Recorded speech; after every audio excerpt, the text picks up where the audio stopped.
Howdy, Hillbilly Nation. This is American Hillbilly.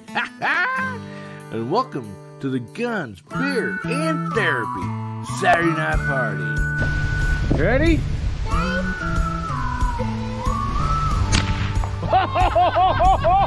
Look at that face!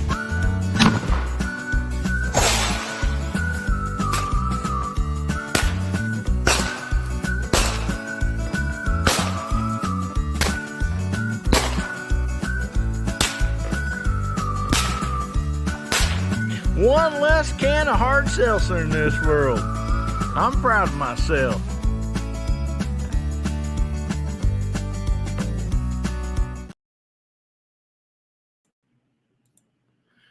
Howdy, Hillbilly Nation.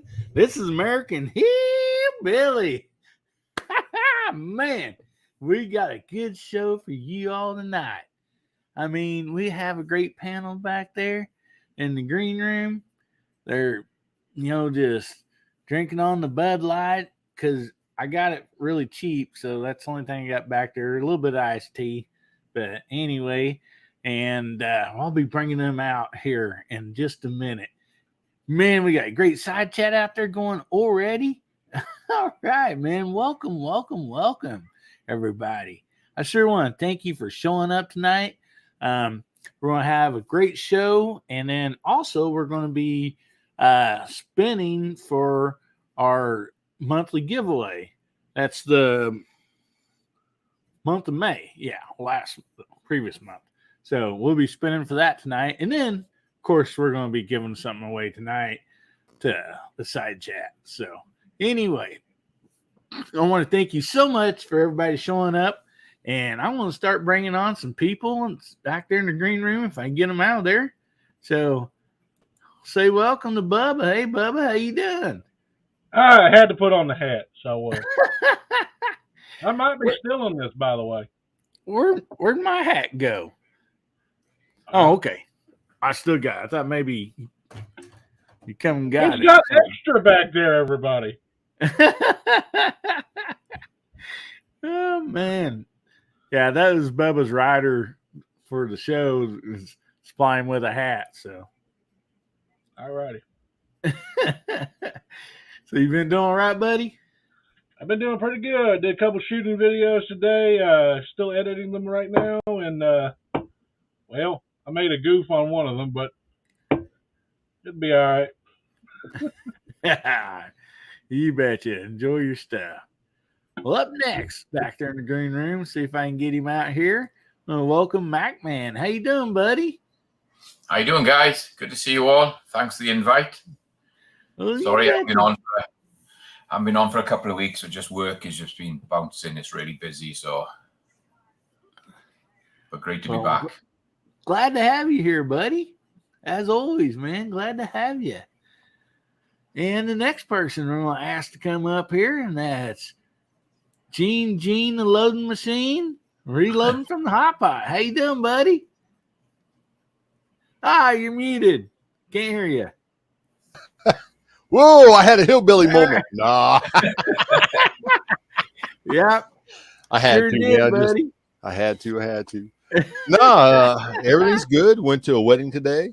Watched a couple good people get married, sign their lives away, and agree to give half of their belongings away if it doesn't work out.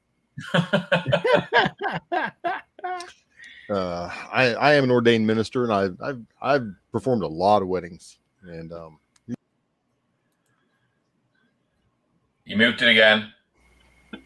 Mike came out. There you go. And Mike went out again. Mike back in. You're good now. I had to unplug and replug. Well, but thanks for having me on. I appreciate it. I got some shooting planned for tomorrow, so there might be some more videos coming out of some range time. All righty. Well, appreciate you being on tonight, buddy. As always, appreciate it. Up next, we got Jamie JH586. How you doing today, buddy? Seeing you separating some lead today. Yeah, I'm better than I deserve. Thanks for having me, man. Look forward to spending time with all those guys and all those guys over on the side chat. Look like we got a good crowd out there already. Oh man. We did do some wheel weight sorting today over on Kyle's channel, so that was pretty fun. Hey, Michael Dunn. Yeah. It looked like he's having fun sitting out there by the swimming pool, sorting weights. I mean, looked like you guys are having a great time. It was pretty fun. Well, all right. Well, I'm glad to have you, Jamie. And up Thanks for next, having me. you betcha. Up next, we have somebody that's new on the panel that hadn't been on here before. And I want you guys give him a big welcome to Garage Guy 879. How you doing, buddy? I'm doing really well. Thank you for the link. It's good to meet everybody. I want to say hello to everybody over in the side chat. Hope everybody's having a wonderful weekend. Oh man, so glad you can make it, man. I just appreciate you being here. I mean, This live stream's always a lot of fun. well, we try to have fun. I mean, if not, we just blame Bubba. So it's a win-win situation. So It happens. all righty. Well, everybody in the side chat, see. Type in GG for Garage Guy. Let's welcome Garage Guy on here. And Jamie, would you mind shouting out to everybody on the side chat as they type in GG? All right, I think I can do that. All right, man. Appreciate it. I think. All right, here they go. We got Info Bros G23, MacMan 039 reloading. Excuse me, 0. Yeah. And they blew off the page. Here we go. Gizzard Gary, Reloader 762, Michael Dunn, Tactical Fud, Duffer 426, Big P, New Tex I Can, 6-Shooter Texan, Rollis Carvelis, Tactical Fud, New Tex I Can again, Gun Hobo 62B, and Tide. I got an email from Gun Hobo 62B. Seemed he got his prize in the mail from last week's party, so that's great stuff. All right. That is awesome. Well, thank you so much for that, Jamie. And let's just go ahead and real quick go around the room and just tell just a little bit about your story, about your channel, and maybe something that you've done this week or whatever for your channel, or got something going on. So let's just do that, and we'll just go ahead and start with you, Gene, while we're down there in the corner. Me? Yeah. My channel is about good gun gear reviews, a little bit about my life. I like to share a little bit of everything.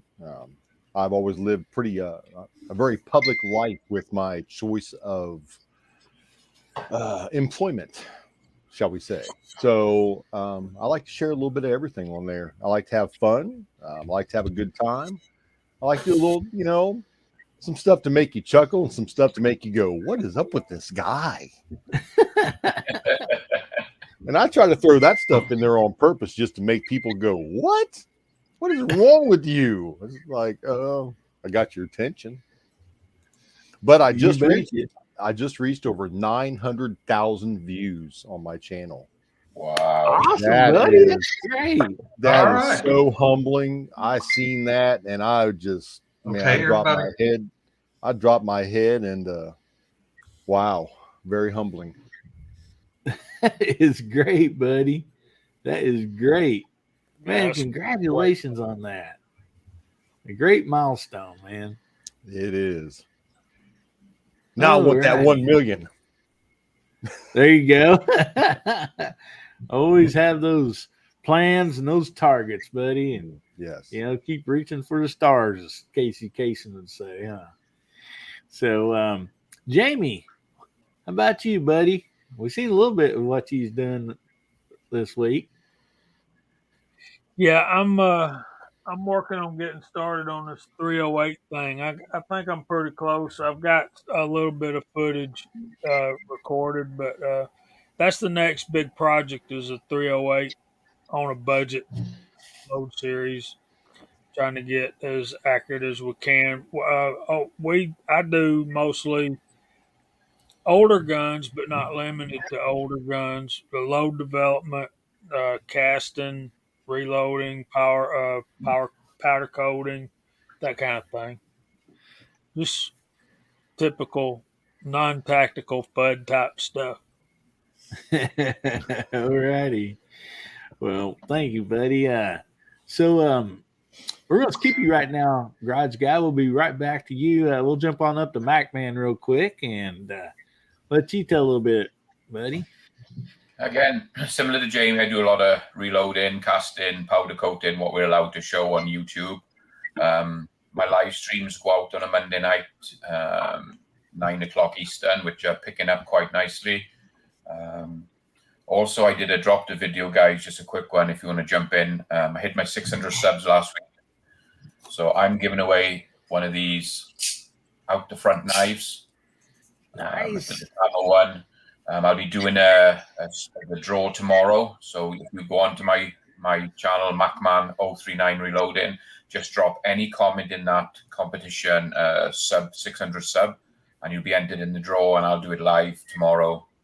And we'll give away this knife. And if you're not allowed to have one of these out the front knives in your state, I'll find a nice Kershaw knife to send you instead of this one. But, you just need to let me know if anybody wins it. They're not allowed to have it. Today I've been prepping the 4570 brass. It's the second one in the series, and I've got a series going on 4570 loading from start to finish. So that's up and running. I'm going to be doing a 357 mag video, loading some of that. So plenty on. It's just I'd like to get out shooting, but we're going to be in the 108, 110s this week, so I might not be able to get out shooting this weekend. But I'm going to get up in the morning and I'm going to start doing a big bunch of casting. I got 6 or 7 new molds that I want to go through, so we're going to do a bunch of casting tomorrow as well. All right, buddy. Yeah, man, that's a nice giveaway right there. Congratulations on that many subs, buddy. That's awesome. Yeah, it's growing nicely. You betcha. You deserve it, man. You got a great channel. I mean, it's a lot of fun. I enjoy it a lot. So, Bubba, what'd you do this week, buddy? What do you do on your channel? Well, what I like to do on my channel is I like to personify the word cheap when it comes to firearms, and try to give everybody a handle on some guns that are cheap that still function properly, and try to get past all that hatred a lot of people have for certain guns, certain companies and stuff. Taurus is one of the first ones I started off with, which Taurus, I will say, has the worst customer service in the entire history of humankind. Yeah, I just like to show them off so that everybody knows that the price point is not going to stop them from practicing their Second Amendment right. And that's just what I like to do and like to show off and stuff. And this weekend, well, today, Saturday, when I got off work, I went out to the range and shot. I probably should have got some sleep beforehand because I messed up something bad. I'm probably going to leave it in the video. But long story short, one of my target stands is gone. Oh. So you guys are going to see that. Man, I'm not too good at sighting in red dots, and what happened was Bubba didn't think. But then again, that personifies my name anyway. Well, it's good. It's good to hear you're living up to it. I mean, one of these days I'm going to come in with like a duct tape around the end of a barrel with a light on it or something like that. Hey, man, you gotta represent. Okay, that's all I'm saying. Well, I got to address this comment here from Boomstick. Hillbilly, I'm passing through your state as we speak. I'm going to drop you off some White Claw. I know it's your favorite. Buddy, it is. It's one of my favorite to shoot. So if you just want to leave it on a fence post somewhere, nobody's going to bother it. So you just stick it on a fence post somewhere, and then you email me, let me know you left it, and I'll go get it because there ain't nobody gonna drink that stuff. So. Also tonight, I want to apologize ahead of time. My accent is probably going to come in pretty thick tonight. I was hunting coyotes too as I was making the video, so yeah, my accent comes out pretty thick if I've been hunting and or shooting and or fishing. You bet you, man. Oh man, I've never been fishing before. Never. never. I'm gonna have to take you. I'm gonna have to take you. You ever in Kentucky? I'm gonna pick you up. You're gonna go fishing with me. Nice. There you go. You fish with dynamite like we do around here? No, I found that was too dangerous. So what I do is I throw a can right out there and a floaty, and I just start aiming and hope for the best. Shoot it. Oh man. Oh, so up next, Garage Guy, man. So glad you can be on tonight. Just welcome to the channel, and so excited. And we'll tell a bit about your channel and what you do and stuff, and then just fill us in on that, buddy. All right. Well, thank you for letting me come on. I've been really looking forward to this. My name's Mark. My channel, of course, is called Garage Guy 879. I'm from the southwestern part of Virginia. This is my 11th year here on YouTube, and I started out doing the budget firearm videos and kind of worked my way up from that. So some firearms are budget, and some firearms aren't, not so much budget. I just like to share my experiences with certain firearms with everybody.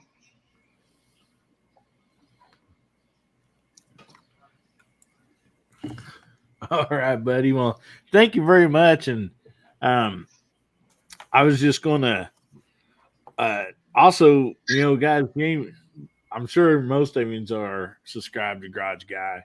But if not, go over to Mark's channel, subscribe to him. Great channel. We're glad to have him on here. And I was just going to tell you like a couple of things like on your channel. Like you putting out that you found those 15 round mags for the M&P, man, I appreciate that because like I did not know they even made those. And so I was like, after I seen your video, I'm like, oh man, I jumped on the internet, and and found one and having it shipped here. So, I appreciate stuff like that, man. Well, anytime. I just happened to walk into a gun shop here in my hometown, and I saw they had some spare mags for the Shield Plus, and then I got to looking, and like I said on the video, it said 15 round. They had 2 of them. So I brought one home, tried it out, worked great. So I went back the next day and got the other one. Yeah. Yep. And then I believe it was your last video with that 9mm 911. That was good. And then I really like those grips that you had that you ended up putting on that. So I appreciate that. Those grips look nice. And they look like they felt comfortable. So they are very. Anyway, the rubber is. I appreciate it. The rubber is just right. It's not too hard and it's not too soft. It's just right in the zone. Yeah. Well, it sure looked good on that 1911 too. So, I mean, one thing about 1911s, they're just classic. You can find some that's got this beautiful wood grips, and they're just, just one of the classic, such a good handgun, and, of course, like most people say, it's like, well, it got to be chambered in 45 ACP, but, I love mine is chambered in 45 ACP, but I would still like to get one in 9mm, and I'd like to get one in 10mm, you know. And just because they're such a great gun, man, they fit my hand good. I love shooting them. I want to say one thing about the that video I did yesterday. You know, I've seen 1911s and 45, 9, 40. I even had the pleasure of shooting a Koonin Chamberlain 357 Magnum a couple of years ago. But I plumb forgot about 10 millimeter when I was doing that video. How dare you? That's the best round. I have a 1911 and 10 millimeter, and it is a blast. Oh, I bet No it pun is. intended. You know, I didn't forget about it intentionally. That thing will kick brass 8 to 10 yards. Mm. Well, out that Right. T-sauce that I got, that 9 millimeter, the brass, I had about 3 or 4 rounds come back and hit me on top of the hat, but hopefully that'll smooth out as it breaks in. Where's that T-sauce made at? Is it a pretty good gun? I don't Turkey. own one, and that's Turkey. All Yes. I'm right. pretty sure T-Sauce is Turkey because EAA usually the one that imports them. Well, SDS out of Knoxville, Tennessee, imports the T-sauce now, and Knoxville's only about 2 hours across the state line from me, so quick trip there, quick trip back. Yeah, my 10 millimeter is a T sauce. And there's no mold injected metal parts on it. It's all forged. Oh, nice. Yeah. Yep. Yeah. They take the stainless frames and then harden them before they CNC them, or the stainless steel. It's it's really nice, man.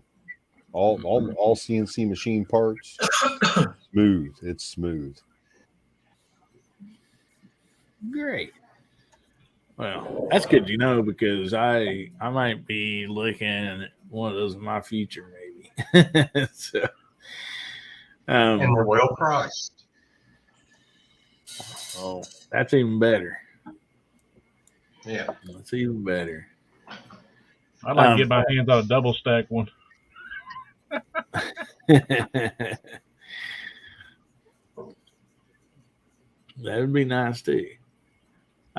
Also, real quick, guys, I read down here. I want to make sure that last week on the 750 sub giveaway and stuff, I want to make sure everybody got the prizes they won and everything. If you did not get them, please email me. Let me know.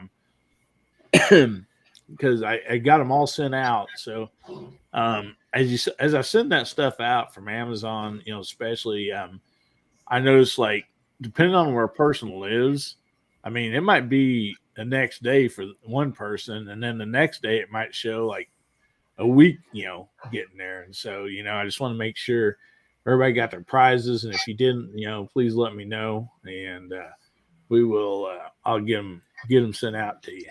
So anyway, also, let me put this banner up. You guys, we have a giveaway tonight, like we do every week here on Guns, Beer, and Therapy. So you want to get your hashtag in, hashtag HBN24, and get you entered in that giveaway. So, all righty. Let's decide on what the first topic of tonight.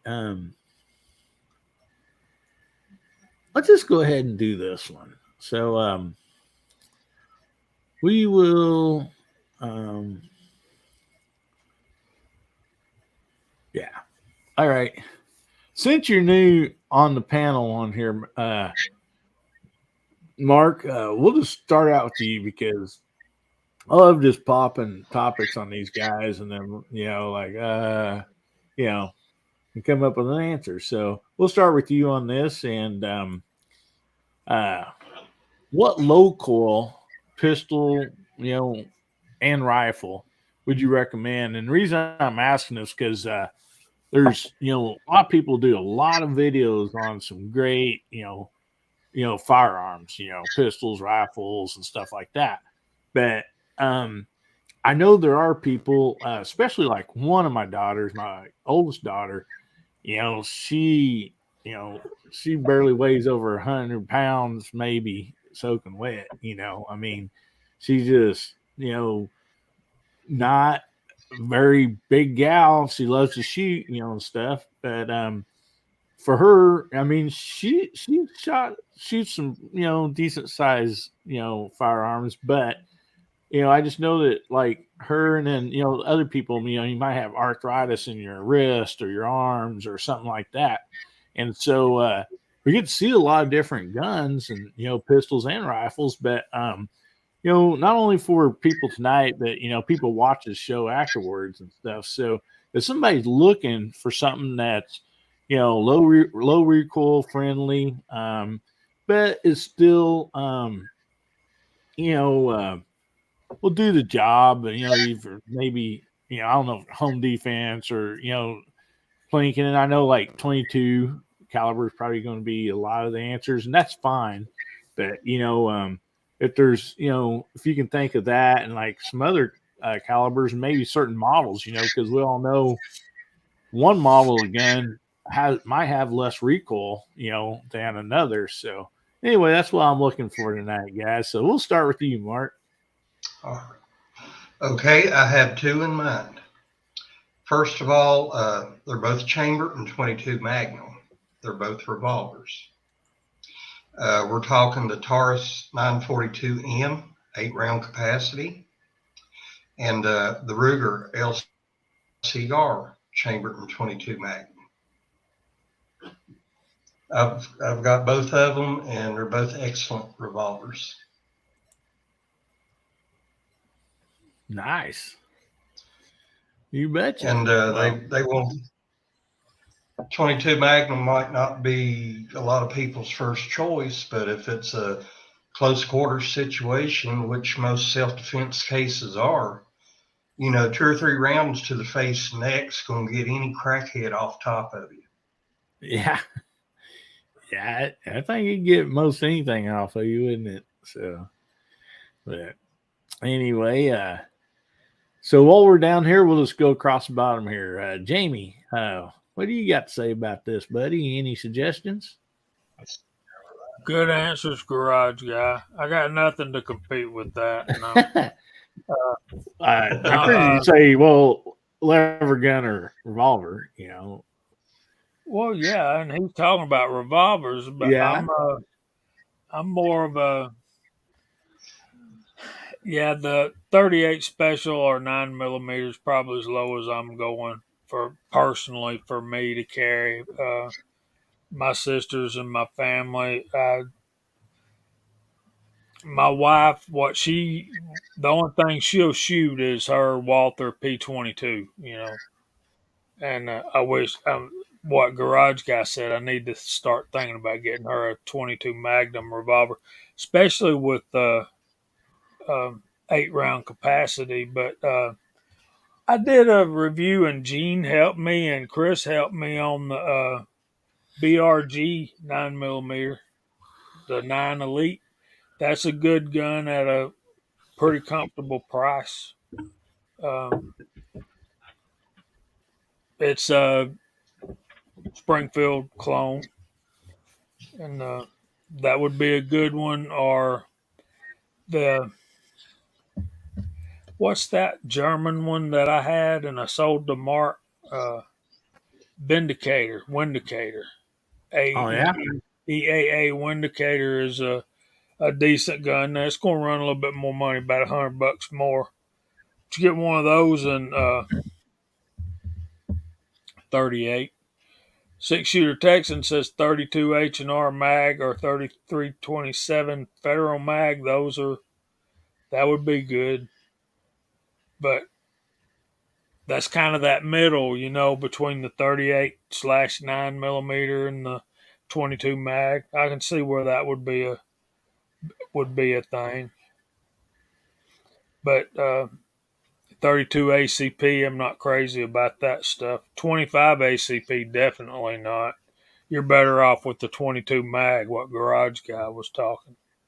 But yeah, I would recommend the Windicator or the Rock Island 600 series, 38 revolvers.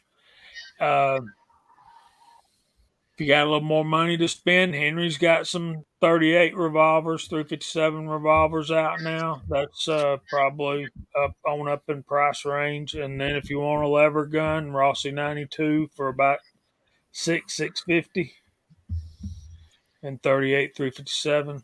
No recoil at all. Yeah. Ain't that right, Hillbilly? You're 100% on that one, man. That thing shoots so good. And I mean, I was really worried because, nice, beautiful chrome buck stock on the back side of it. And I thought, man, this thing might wear on a feller's shoulder after a little bit. But I mean, no, not at all. That thing just felt so comfortable. And I mean, I wouldn't bother me to let somebody that's recoil sensitive to say, yeah, shoot this. It's not going to bother you at all, So I totally agree with you on that. So, all right. Thanks, Jamie. And Mark, okay. Gene, say maybe a light load 10 millimeter. Is that what you're going to recommend? Yeah, that's called a 40. Now, I do enjoy shooting 40s, though. Let's see. If you don't have to worry about price, 9 millimeter in a 2011. 2011, yeah. Because of low recoil impulse, you can shoot it fast. Everybody that shot my Staccato absolutely falls in love with it because the recoil impulse is so little, and you can even run in hot rounds through it. It's just so controllable. Stay on target real well with it, huh? Easy, stay on target. It just amazes everyone that shoots it that's never had one in their hands. Wow. So I'd recommend a 2011 in 9 millimeter. 9 millimeter being the most common cartridge. Some 9 millimeter pistols have heavy recoil to them, and some don't. Like Jamie's at BR9, that had such a low recoil impulse to it. I would not be afraid to start a new shooter with that. Not at all. Yeah. Second would be probably the new Taurus 605 I've got. That with some 38s in that. It's a 357, but with some 38s in it. I ran 140 rounds through it and didn't notice no aches, no pains, no rough spots on it. It was just a pleasure to shoot. I mean, I ran 140 rounds straight through it. Shoot 5, load 5, shoot 5. I mean, continuous. I didn't take a break. And that gun was just stupendous. And the Hogue grip that came on it, wow. For the price, and for the cartridges that you can put in it, you can run 2 different ones. If you're feeling spicy, put some 357s in it. If you just want to go out and plink for a while, run some 38s. It's really nice. And that's all I got to say about that. All righty. Well, while we're on this, we'll just go ahead before we go on up to MacMan. Well, Infobros wants anybody likes 380. Yes, I have a Ruger Max 380, and that thing it's fun to shoot. Jamie, you shake your head all day long, but that thing is just, I carry it. I'm accurate with it. I can get it out fast. It doesn't have much recoil to it, and it's fun to shoot. Honestly, I think my problem with the 380 ACP is not so much the cartridges; it was the guns I was shooting them in. The Taurus TCP, Ruger LCP, and Smith & Wesson Bodyguard, which was practically the same gun. It's just, yeah, we can do better than that. They're just snappy little things, and the reason I say that, I'm trying to find something my wife will carry and shoot and get proficient with. And I bought this Taurus TCP in 380 and brought it. She shoots it one time, puts it on the counter, leaves it loaded and everything, turns around, walks off. That's it. Well, That's where I'm six at. shooter, so that Smith and Wesson, that Easy Slide. I mean, we have a 9mm in that, and my wife loves it. And we didn't try a 380. One reason you brought up that Ruger, Jamie, a friend of mine had a Ruger 380, so I borrowed it and let my wife and my daughter, shoot it, and they did not like it. They felt like they couldn't control it, I think is what the problem was.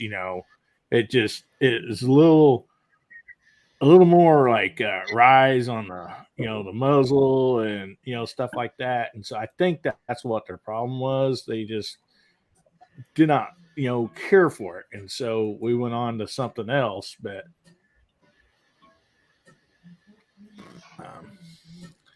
so was there something you want to say, Jamie? Yeah, it's just they're snappy. It's Yeah.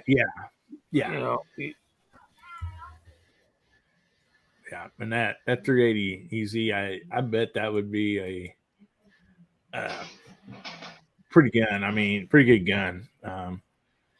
So MacMan, what's your thoughts on this, buddy?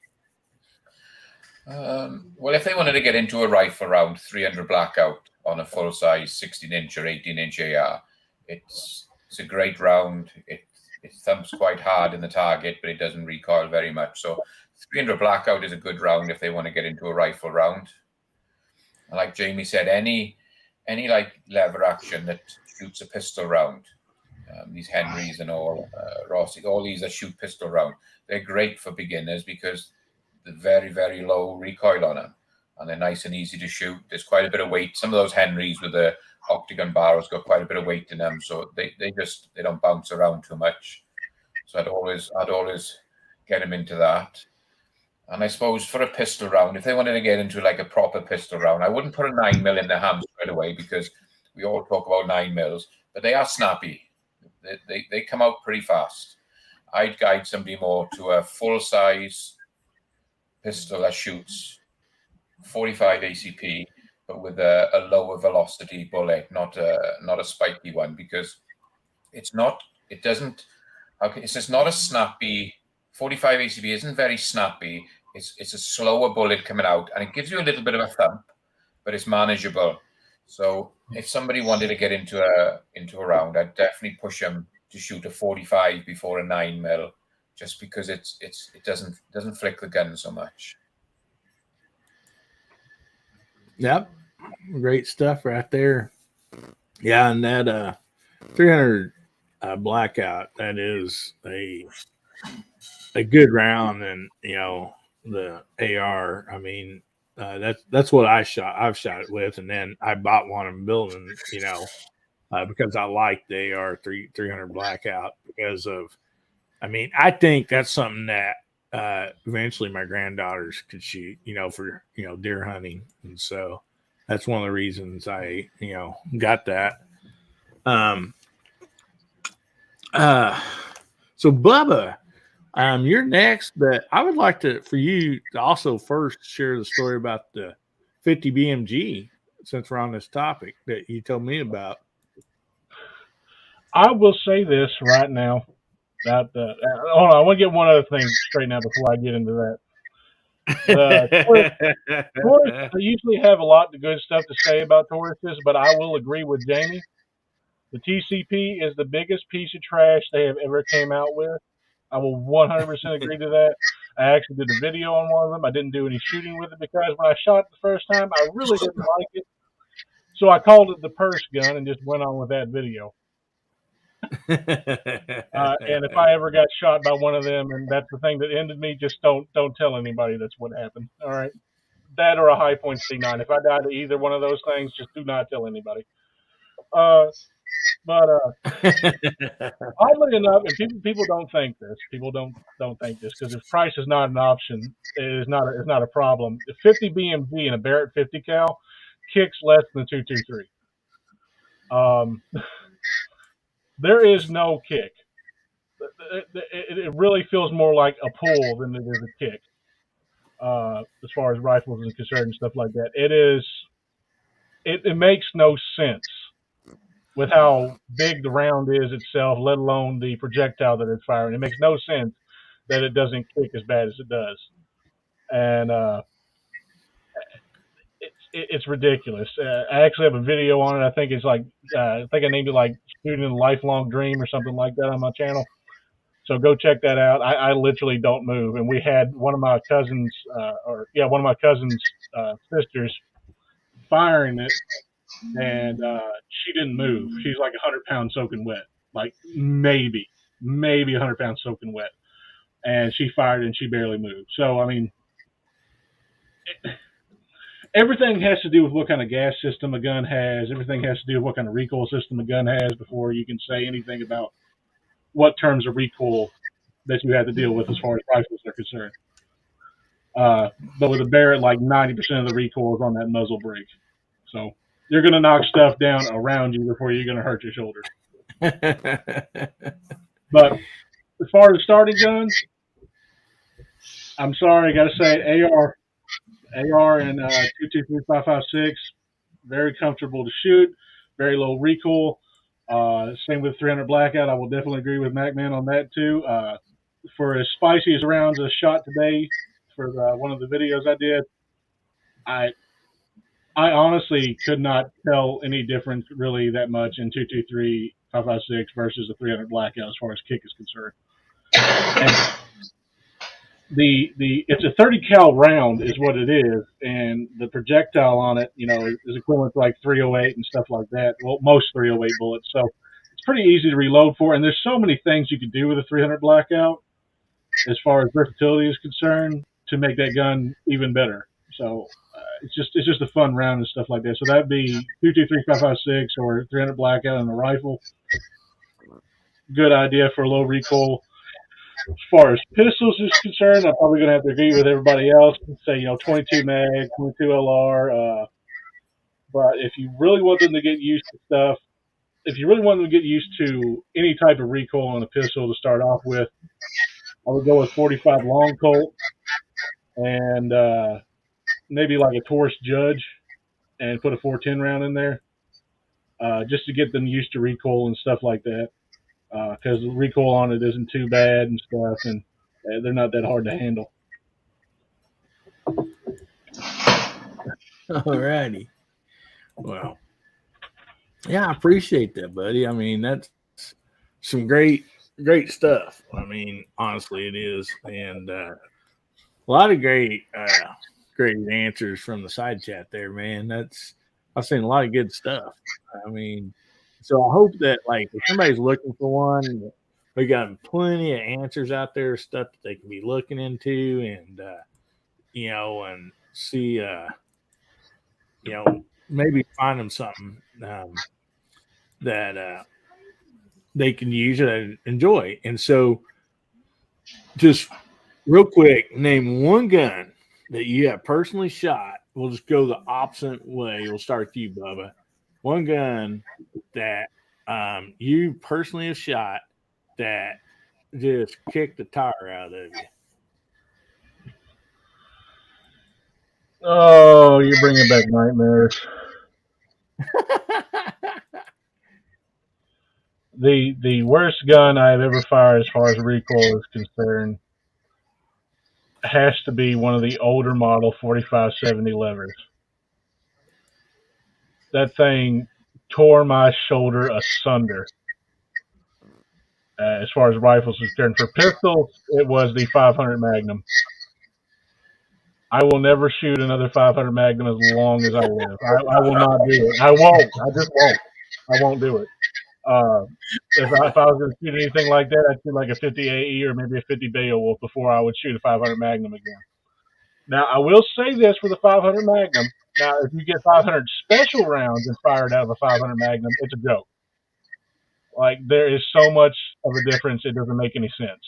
But if you shoot a 500 Magnum, you better be dang sure that the person's got 500 special rounds and not the Magnum round, because no, you don't. Your hand's gonna hate you later. So that's my opinion on that. All right. Well, how about you, Mac man? Pistol wise, I'll agree with her, but the Smith & Wesson 500 is an absolute beast. I love shooting it, but 5 rounds, 10 rounds, I put it away. I'm done. But it's a great gun. It's a good, fun gun to shoot. Rifle wise, there's only one rifle I've ever shot that I've had to put a pussy pad on my shoulder, and that was the the Enfield Mark V Jungle Carbine, the little short one with the funnel barrel. That thing, I don't know what it was about it, but that thing it kicks like a mule. And one of my friends actually shot one, and he thought he'd be clever. He'd stand with his feet together, and he just pulled the gun up and shot it, and he put it on his back, and he actually got put on his backside. It knocked him off his feet. And then that's the hardest kicking gun I've ever shot, and it's, to look at it, you wouldn't think nothing of it. It's quite short and everything, but wow, does that thing kick? Man. All righty. So, Gene, we'll just drop on back to you, and let's go around the room that direction. Hey, Mark, I sent you something there in the private chat there. If you see that, you might click on that.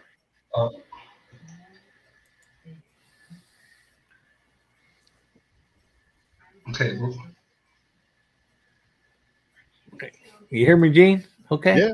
Yeah.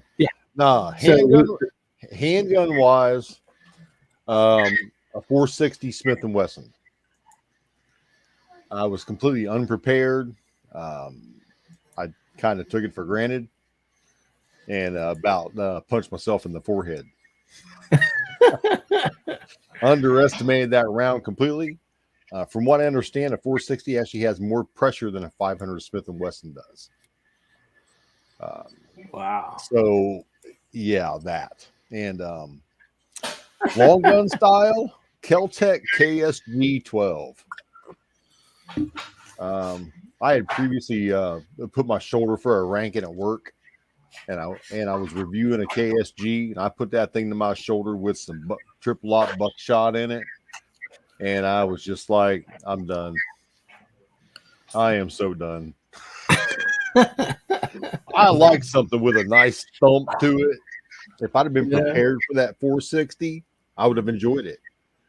But as it was, I took one shot and gave it back to my buddy Brad, and I said, "Nice gun, man." I think, is that what you got there, Mac man? Yeah, this bottom one is the 460, and the top one is the 500. Oh, wow. Yeah, even though the 500 is bigger, I think the 460 has a higher pressure level. The 460's got a longer shell on it. You can see it there. Yeah. A little bit longer. I find that the 460 punches you backwards, and the 500 wants to spin it out of your hand. That's what I've noticed with mine. Well, this 460 wanted to punch me in the forehead. Pretty big rounds. Yeah, they are. I sort that brass every day, and let me tell you what, I see those rounds stick out of a tray full of brass, especially those 500s, man, and the 50 AEs. They just stand out. I will say this right now, guys. Do everybody a favor. I know you think it's funny, all right? I know you think it's funny to see somebody fire a fully loaded gun that they're not ready for. But for the love of all that is pure and holy, do not load more than one round when you want someone to try out a heavy kicking gun. For the love of God, do yourself a favor. Because you don't realize how close you can get to accidentally pulling that trigger a second time, especially if it's double action. All right? So just advice from Bubba. Even Bubba don't do this. Do not load more than one round when you're giving somebody a gun that they have never fired before. That's my All opinion. right. And real quick, we had somebody jump on here. I want everybody to give a warm welcome to Travis. the 11. How you doing, buddy? Hey, I'm doing all right, man. How you guys doing? What are we talking about tonight? I saw some big ammo popping up here. We were talking Is about that, brand, is that but 22 LR super carry? Is that what we're talking about? Is that what no, that is? no, they was talking about the brands and sizes of condoms. Oh, okay. Yes. All righty. Well, I mean, that's a very important topic that, really, yeah, exactly. What fits one does not fit another. This is so true. This is important to know. Yes. Yeah. Right. No, Sorry. we had went through a while ago and talked about a few low recoil guns that you might recommend for people that is recoil sensitive, and then we thought we'd go back around the room real quick and ask everybody what gun that have they personally shot that just kicked the tire out of them. So anyway, we'll get to you in just a second, Oh, Travis. that's fine. I can answer We'll that. go to Yeah. you. We'll go to you right next, Jamie. Howdy, Travis. Hey, what's up? So this is the thing. An old Winchester Model 12 pump 12 gauge with some of Kyle's slugs that Thorzak sent him the recipe for. That hurt. I'm talking separated shoulder pokes. 30-06 bolt guns with a good hunting load in it. That'll hurt you if you're not ready for it. And 44 mag, particularly Remington green box, UMC green and white box, and a good revolver, especially a lighter revolver. That's kind of hard. That's the toughest stuff I've had to shoot, but recoil wise. That I can think. Alrighty. Yep. How about you, Mark? Well, I'd have to say the handgun would be a Taurus Poly Protector chambered in 357 Magnum. And that thing just rattled my hand big time after firing a couple rounds of that. Just put it down. I'm not interested in poly revolvers anymore after that. And as far as a long gun, my uncle had a 10 gauge single shot years ago. And it was the first time I ever shot a shotgun. And so I take it like it, pull the trigger. That's what happened. It felt like my shoulder went a half a mile behind my back. Oh man. Oh yeah. I understand that.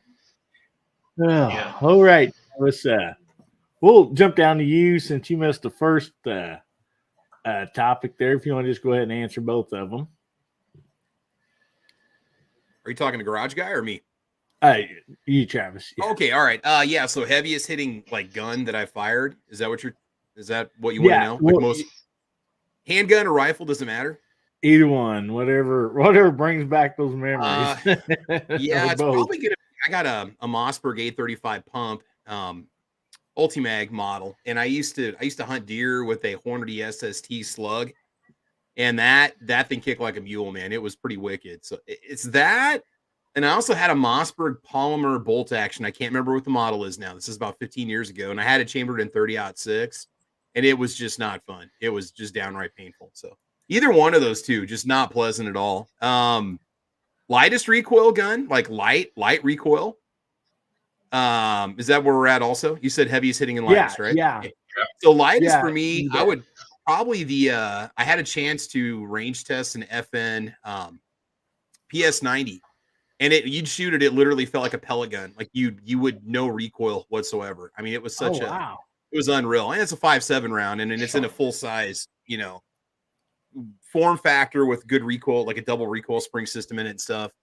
Handgun wise, the what is it? The Sig Sauer Mosquito, the GSG Firefly handguns, the 22 LRs. Those things feel like a staple gun when you shoot them.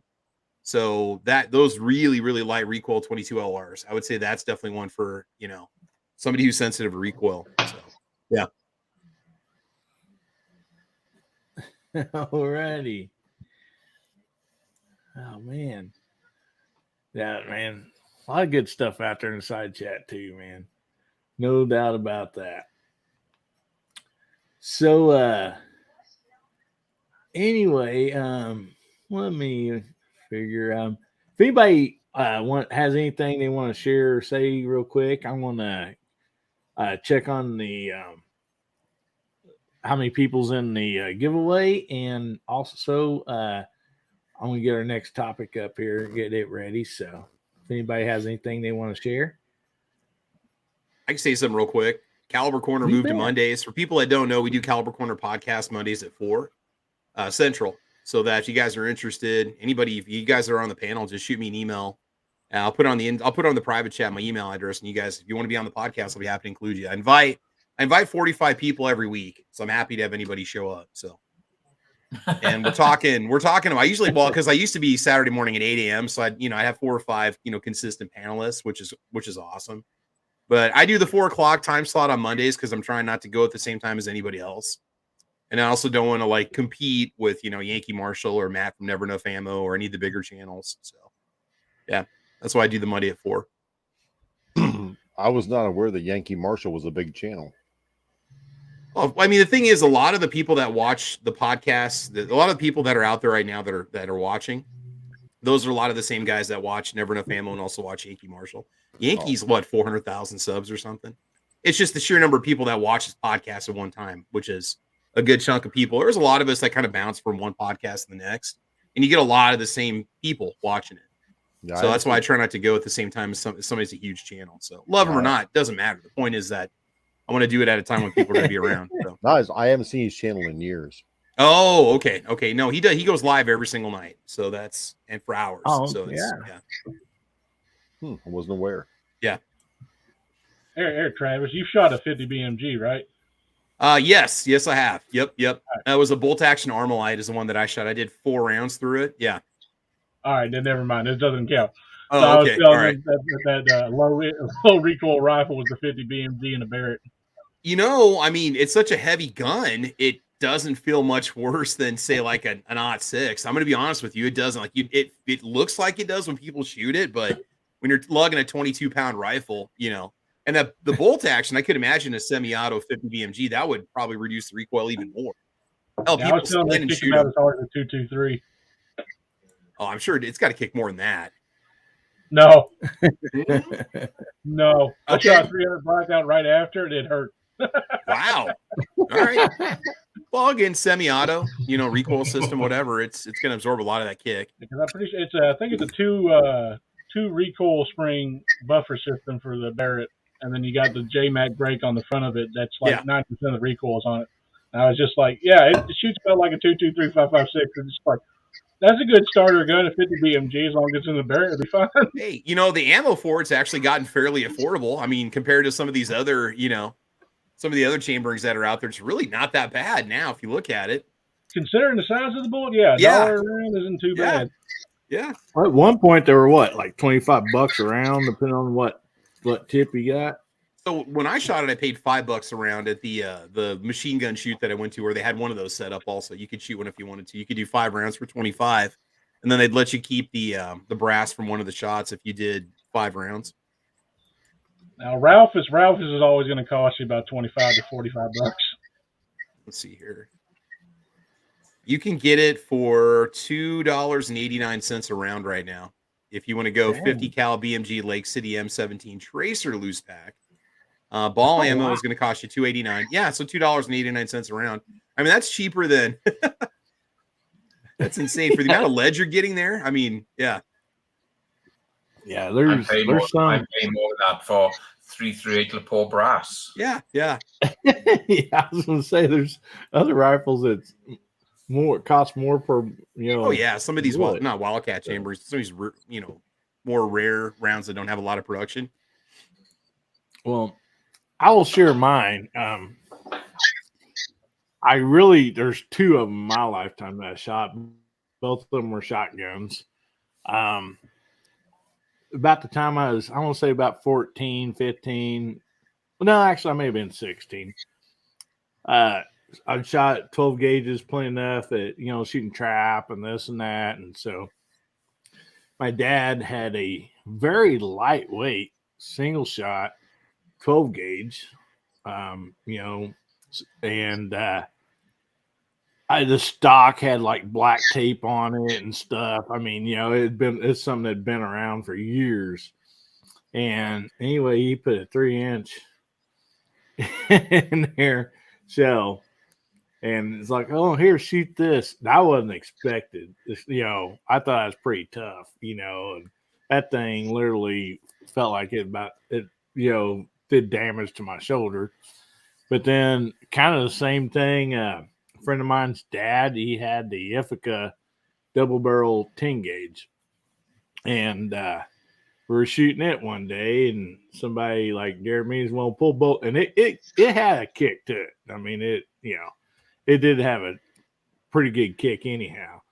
And shoot both barrels at the same time, and that's the last time I chose to do that. That thing. Oh man, it hurt. But like I said, Bubba said a while ago, don't stick some Magnum round and somebody, hand it to somebody that's not expecting it, because a friend of mine did that with his wife. Stuck 3-inch Magnum and 12 gauge shotgun. We were shooting trap.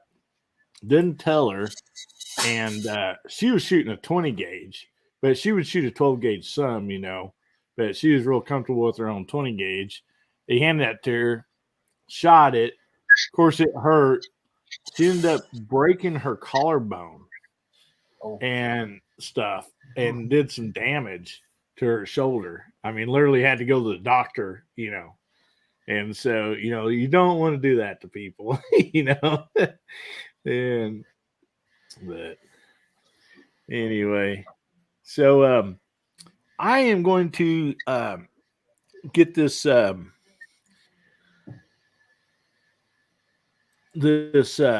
wheel here. So if you're not familiar with my channel,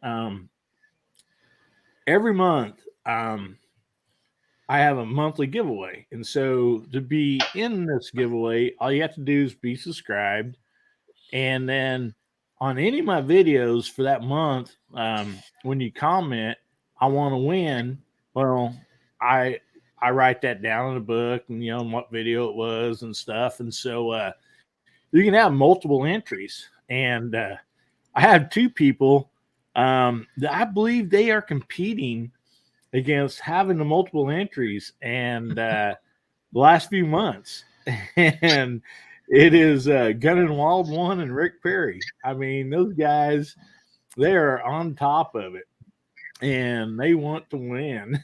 And so anyway, I am going to give away this for this month. I'm going to give away the Smith & Wesson knife I've gave away before on the channel. It is a nice knife.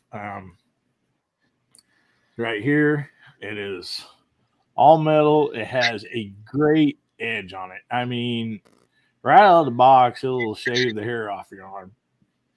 Good steel. It does lock open and everything. Does have a belt clip on it, and it is a pretty nice knife. And plus, what's a plus about that, Jamie? It says what on it there? Smith & Wesson, huh, buddy? So. Smith & Wesson, they spelled it right. So, for the month of May, we'll be winning that here. And let me pull up the wheel here, and we will see who wins this month.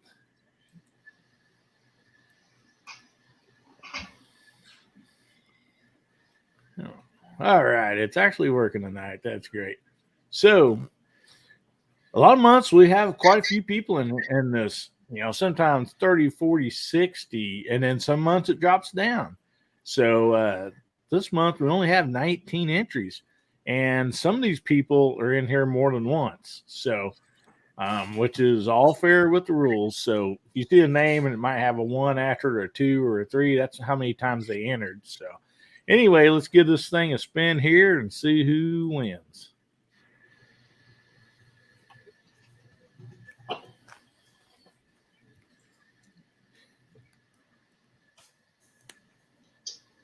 Gun and Wild One.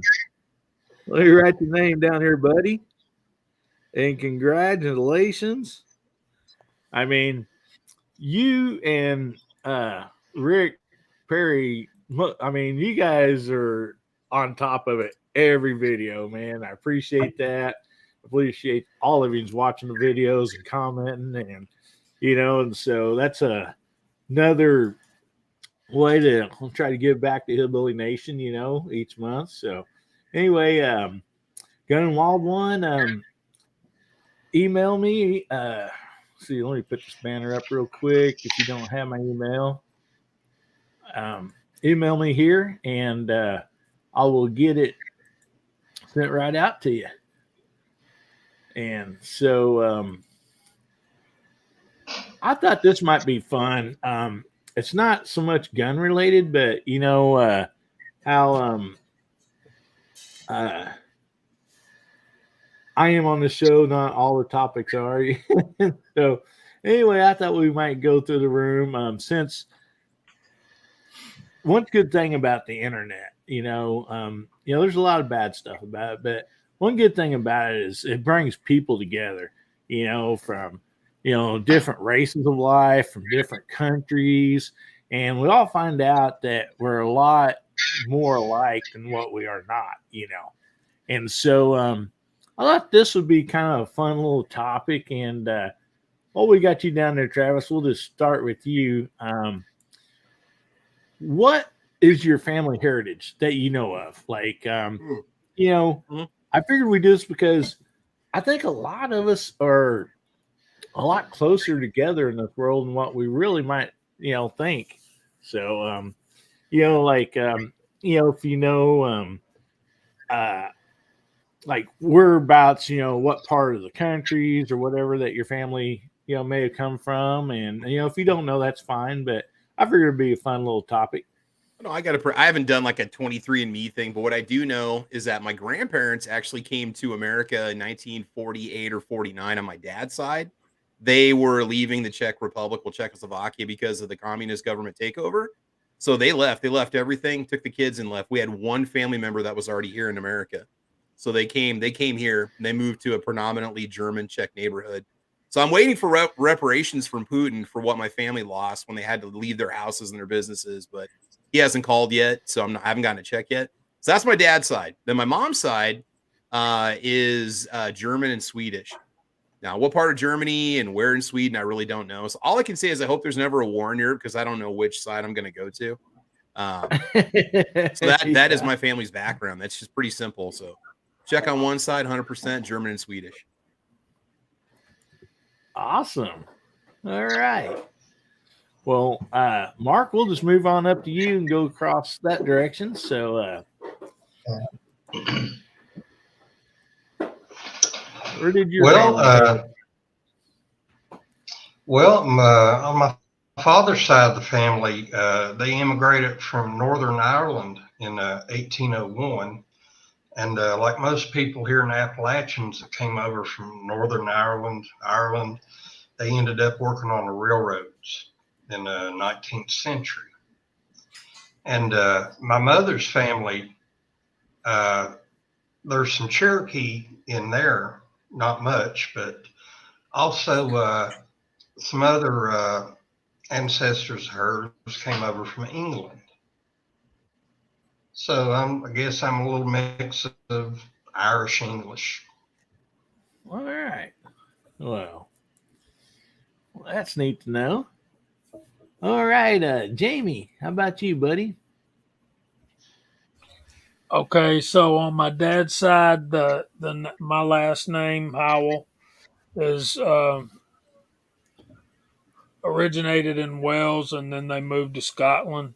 So They're, I guess you would say, Welsh Scottish on my dad's side. Now, my grandmother on my dad's side was half Cherokee Indian, and on my mother's side, her maiden name was Bean. So they're from Kentucky, Tennessee area. So there's that, and that's about all I know. I wish I had dates like Garage Guy does. I wish I, yeah. Yeah, that would be nice. Yeah, and Gizzard Gary's not on here right now, but I know he dabbles in some of that, with the ancestry, .com stuff and everything. So we've had talks about that before. And So All right. my granddad on my daddy's side was a Methodist minister, and my mother's granddad on her side was a moonshiner. So I mean, from Kentucky, her name's Bean. What can I say? But that's all it. right. So where does Gene from the Hot Pot hail from, buddy? Well, let's see. Dutch and German. My grandmother was a Ballingy from Hinton, West Virginia.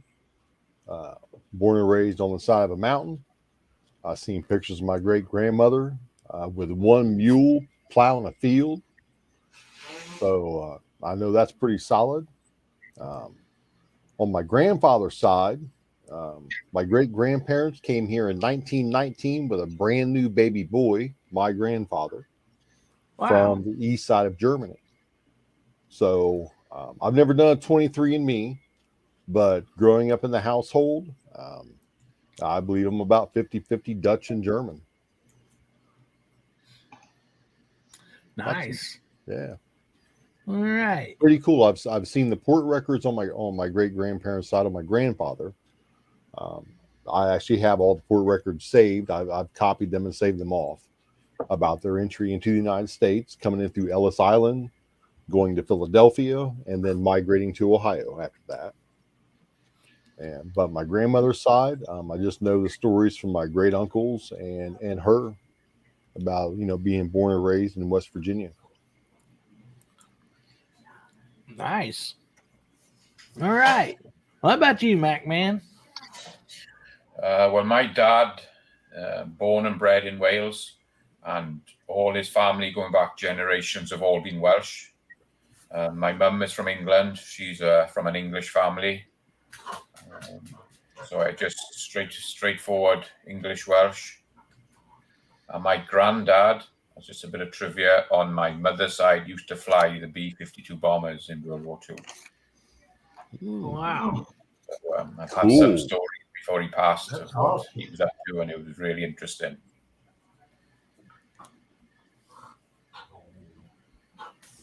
All righty. That's nice. Yeah, that's really cool, Mac man. So, all right, Bubba. Did they just find you under a rock somewhere? Or?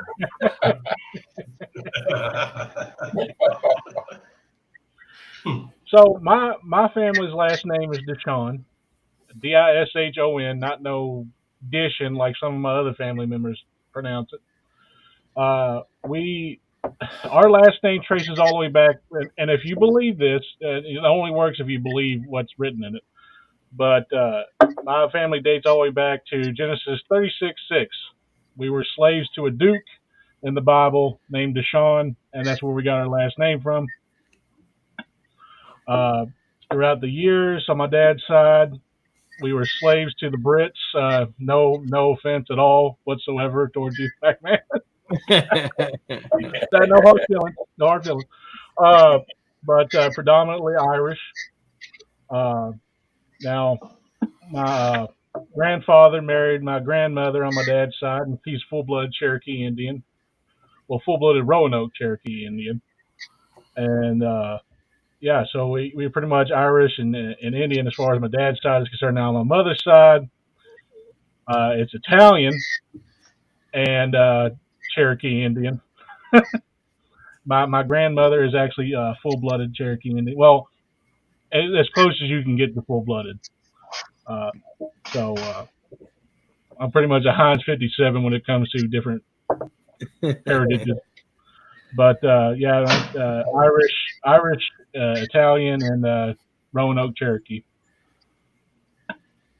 All right. And oddly enough, we were still slaves before we came over to this country. So that was interesting. Yeah. Old King Henry, I don't think my family really liked him all too much. He didn't get their vote, did he? Huh? Nah, there was no vote. It was a monarchy. There wasn't no vote. That's all right, Bubba. From what I hear, he didn't like too many folks either, particularly the ones he married. Yeah. But once again, no hard feelings. No hard feelings. I love my Cockney friend over here anyway. Doesn't matter.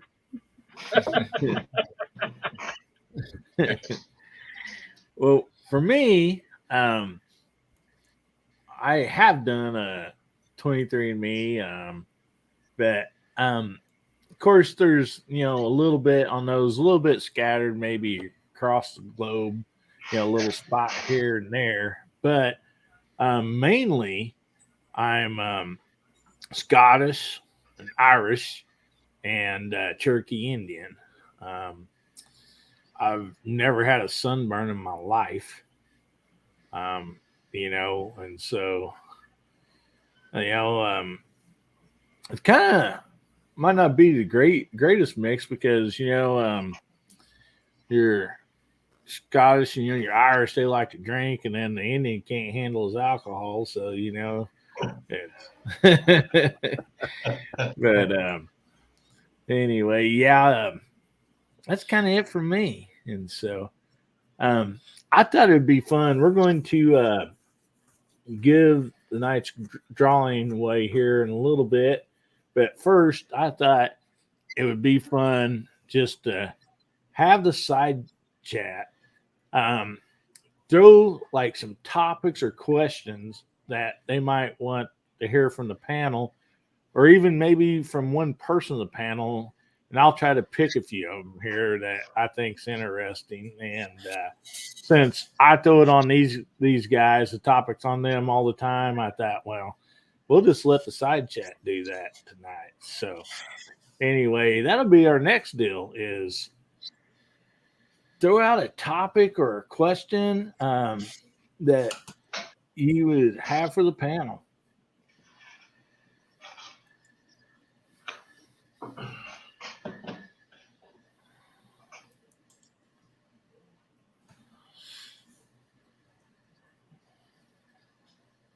Looks like they don't want to know anything, maybe. I don't know. Or want to ask us anything. I figured at least Moo would have something. I think. There's one. Hold on. There's one. So, I got it. You forgot I'm co-hosting. I will go real quick. We'll try to make this quick so we can answer quite a few of them. First vehicle as a teenager, I had a 77 Camaro and still got it. How about you, Bubba?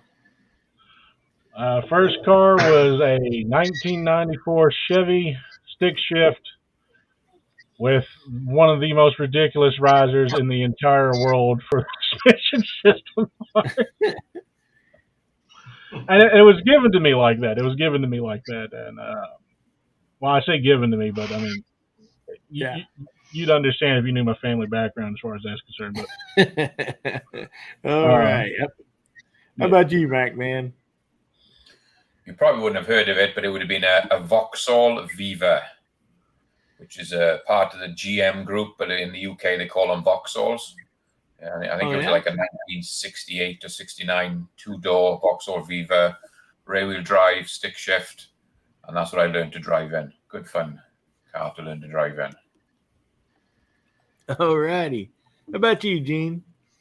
1971 Plymouth Fury. 1971 Plymouth Fury. All right. Big old boat with a big block. All right. How about you, Jamie? 1965 Plymouth Fury Sport 383 Hearst shifter 4-door. All righty. I will say both of them cars came with an optional roof rack helicopter pad. Yeah. Now, the 65s weren't as big as the 71s. I know, but I saw an opportunity and I had to grab it. All right, Mark. How about you, buddy? 1972 Triumph TR6, little two-seater convertible. Yeah. And the thing about the motor, on the side of the motor, you had two little one-barrel carburetors. And they had to be in sync perfectly or the car wouldn't half run. That was a cool car. Yep. Yeah, beautiful. I wish I still had it. The tires weren't even white walls. They were red walls. They almost matched the paint of the car. It was Yeah. like a cherry red. Yep. I've actually worked on, helped Dad work on one of those ones at the garage. So neat little car. So how about you, Travis? What car did you have as a teenager? Your first car?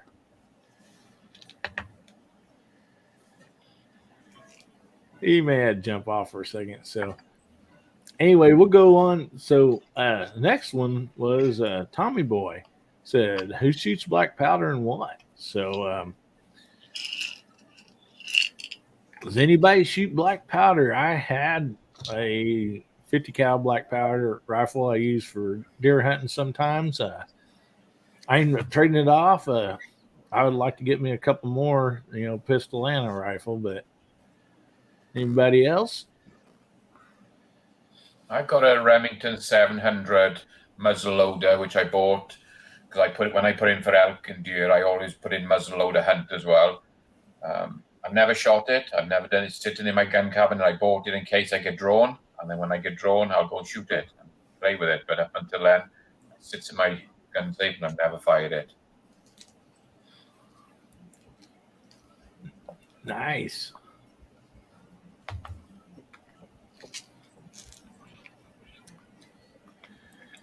Anybody else do black powder? I mean, technically, isn't a 4570 black powder, right? Because isn't it like 70 grains of black powder for 4570 or something like that? Used to be. Then I know.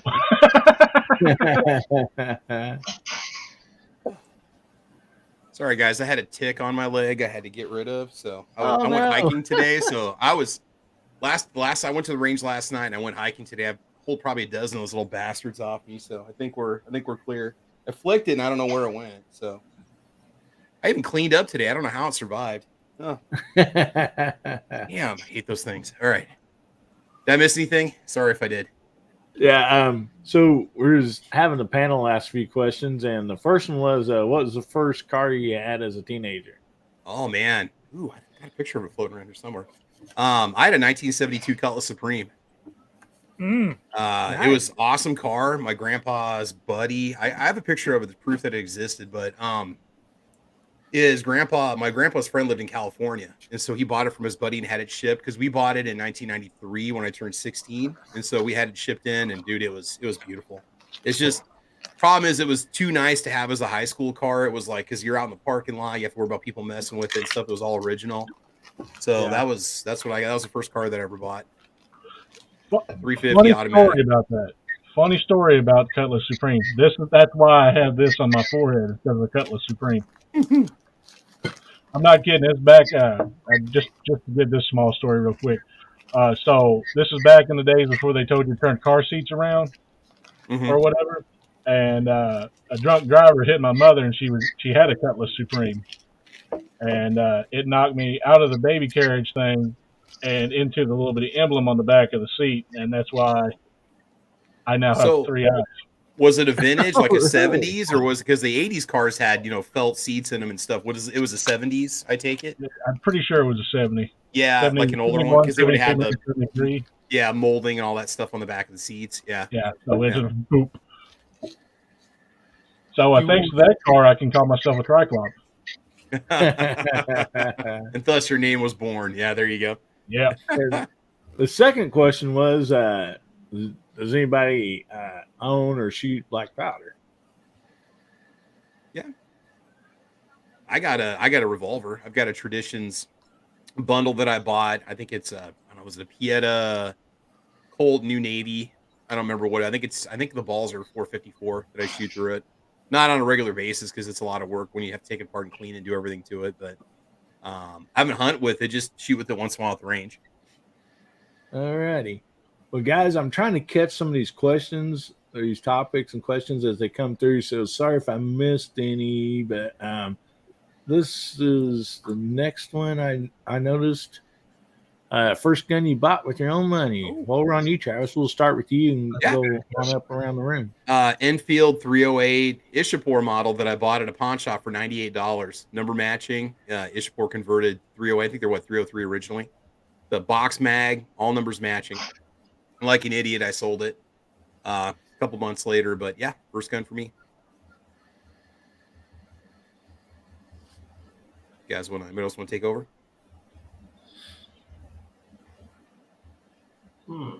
Okay, my first gun, bought it in 1977. I was 14 years old. I'd spent all summer working in tobacco in the hay fields. And I went to a local gun shop and bought a Stevens Model 94B single shot shotgun, 16 gauge. I had it up till December of 2000. Back then, nobody around here had gun safes, and we just had regular gun cabinets. And I was working night shift. I come in the next morning from work, and all my guns in that cabinet was gone. But luckily, here about 5 or 6 years ago, I walked into a pawn shop in a neighboring town, and you could tell the Stevens sitting up on a rack by the way that that breakdown lever is kind of rounded off there on the end. And I got to looking at it, and I asked the guy behind the counter, "Is that a Stevens?" He said, "Yeah." And I figure, well, it's maybe a 12 or 20 gauge. And he looked, he said 16 gauge, and it was the same exact model of the one I'd originally bought. I didn't argue with him about price. I said I wanted it, how much. I got it for $125. Still got it here in the back room.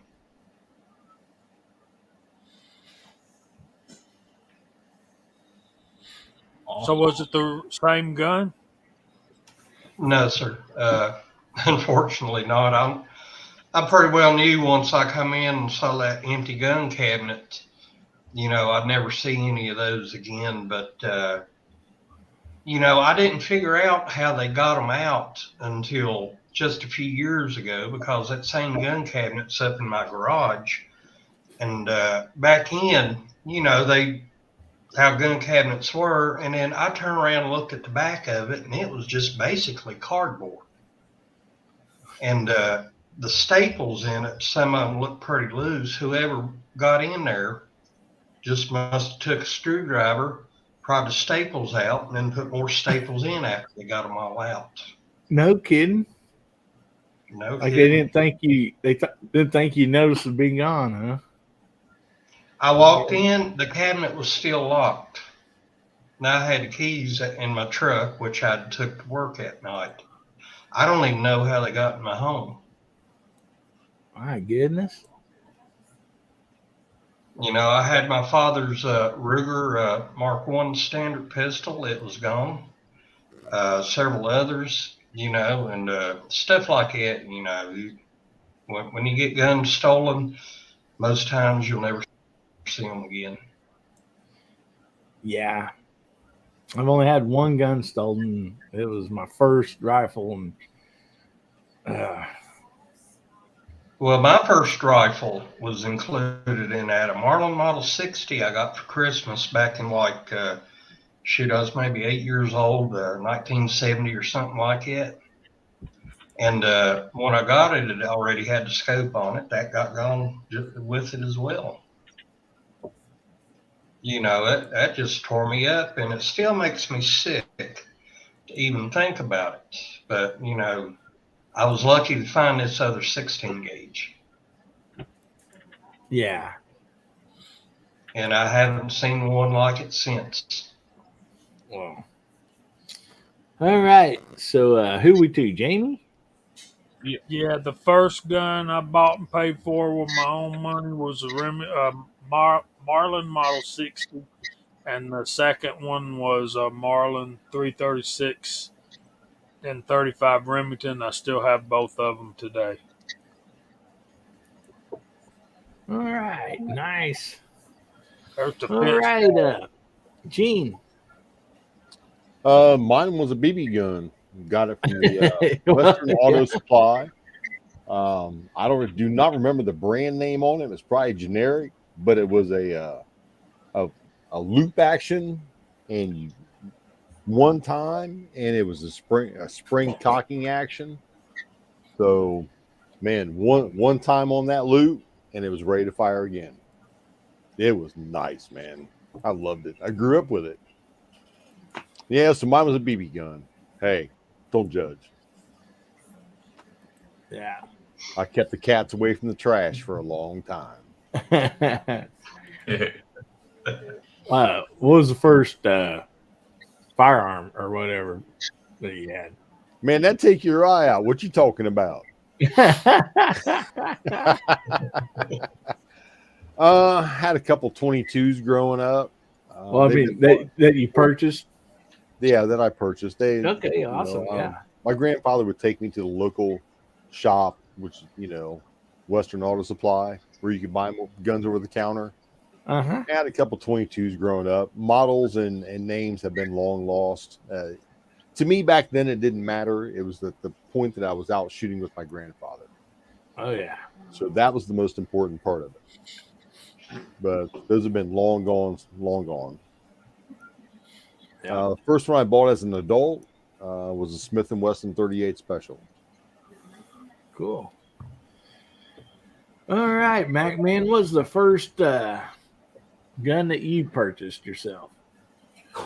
I moved here in 2009, and I bought my first pistol in 2010, which was a Ruger SP101 in 357, and that was my carry gun for about 4 years. That was the only gun I ever bought, and for the first 3 or 4 years, I moved over here. I thought you were going to say Anaconda. No, just a little Ruger to start off with, and I had a problem on my tool truck one day. A guy jumped on and pulled a knife on me. Man. After that, I phoned around because I wasn't a citizen. I wasn't a green card holder. I was just here on a visa. So I got hold of the ATF, and they said, yeah, you can buy them used, and you can own them and you can carry them, but you can't buy a new gun over the counter because they can't do a background check on you. But she said, go to a gun store, go to a gun show, carry your ID, you can buy one used, and you're good to go. And I didn't know it up until that point about it. So following gun show I went, picked up that little Ruger, and that's what I carried then until I really got into guns, probably in 2014, maybe 2013, 2014. I really started getting into it, and it just blew up from there. Mac man, do you still have that Ruger? No, I don't. I hated it. It was it was just, I don't know, it was this real short snub nose on it. There was a stupid small handle on it. The thing was hard to hold. Every time I fired it wanted to jump out of your hand, and it was there in my pocket, so if ever I needed it, it was there. But it was a horrible gun. I hated it. So. I put a set of Pachmayr Diamond Pro grips on mine, and it just took it to another level, made a world of difference. I didn't even know in those days about changing grips and things. It was just growing up in the UK, we never had the guns, so it's only in the past, like I said, 10, 12 years now, whatever. I've really got into it and learned so much more in the last 10 years about everything. Right. Yeah. I mean, like us, if they didn't fit your hand, you just put some black tape around the grip. Pick up. So, how about you, Bubba? What was the first gun you bought, buddy? There's going to be a couple of people cream themselves when I say this. My first gun was a 1911 chambered in 45 ACP, large caliber. And it's made by Gerson. It's an EAA import from Turkey. And that thing has run everything I have put through it and has been one of the most reliable guns I have ever owned. I later switched to a Taurus G2C because it was kind of hard to carry the 1911 where I worked, and had to make do with a smaller gun, and then started a YouTube channel because of it. But it was a 1911, and I think I only paid less than 300 acorns for it. Oh yeah. And Wow. it's cycled everything I have put through it. I mean, steel cases, it eats them up. The only thing it doesn't like is Winchester. But then again, most every gun I've ever owned hates Winchester ammo. So Well, yeah, my first one, it was I kind of got both of them on the same day because I'd saved up my money, and so my parents took me to get them, and one was at Bass Pro. It was the single shot Daisy 22, and then there was a local like gun store pawn shop thing, and yeah, I'd been in there several times with my dad, and they had this automatic Marlin 22, and I think the Daisy cost me like, well, it was like 40 acorns or so around there, and then that at Marlin, I think it was 60, and used or whatever. And I still had the Marlin. I don't have the Daisy. I think I'd lost it in a float trip or something, and I'd had several, and I don't have any now. And now they're worth a bunch of money, and I'd probably had 4 or 5 throughout my lifetime. And I wish I would at least kept one of them. But anyway, so anyway, guys, make sure we're going to go ahead and draw. So make sure you have your hashtag in for the giveaway, hashtag HBN24, and we're going to pull that up and see who wins tonight. So make sure you get that hashtag in.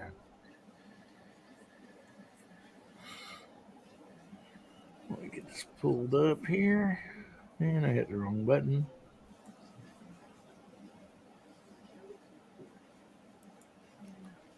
All right.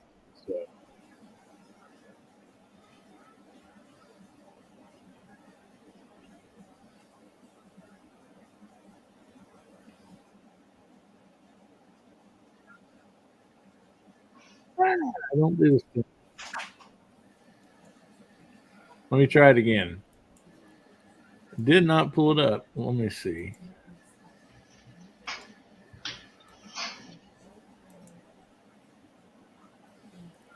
There she goes. Thank goodness. I was in trouble there for a second. So we have 27 entries, everybody. So, all right. R4 Mississippi Thunder just got his in there. So let's go ahead and wind this up and spin it. And we're giving away, I'll show you here in a minute, but it is the Albatross knife that I give away quite a few times on this channel. So that's what we'll be giving away. So let's give this thing a big spin here.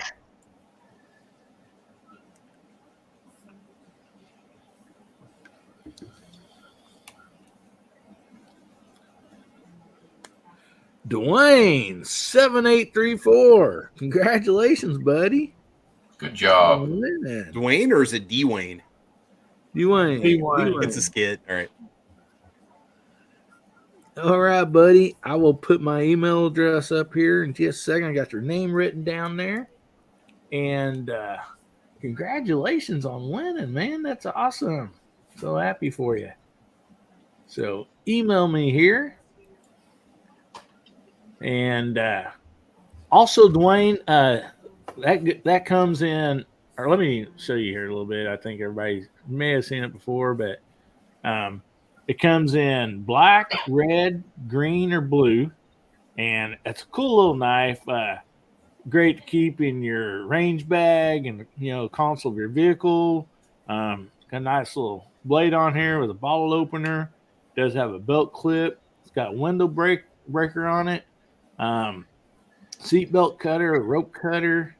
It does have a fire starter stick here, and it has a LED flashlight, and it's got a magnet on the back of it, and it's metal. It's a good little knife. I have several of them, one in each car, and one in my range bag, and actually I even got one in my to-go bag too. So anyway, congratulations, buddy. And so anyway, as we start to wind this down, let's go through the room here and give everybody a chance to tell about their channel and what they got coming up and everything. So, Bubba, let's just start with you, buddy. All right, 1 sec. Well, like I said, I got them videos I did, and currently editing them right now. So it's going to be a while before they come out. So I did a little video while I was testing out some the 22 Eco Speed by Norma. And let me tell you guys something. Every time I thought I had that thing dialed in right, it would just shoot somewhere else. So, yeah, did that. Did the test of 300 blackout and destroyed my target. So, yeah, I got a new target stand. So, feel free to laugh at me on that video because I did something stupid. I really,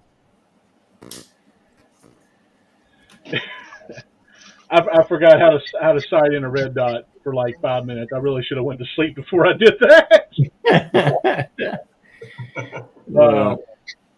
I had woke up enough because I did the 22 test right after I did the 300 blackout. So I'd woke up enough to like, okay, yeah, down is up is down. Okay, there we go. So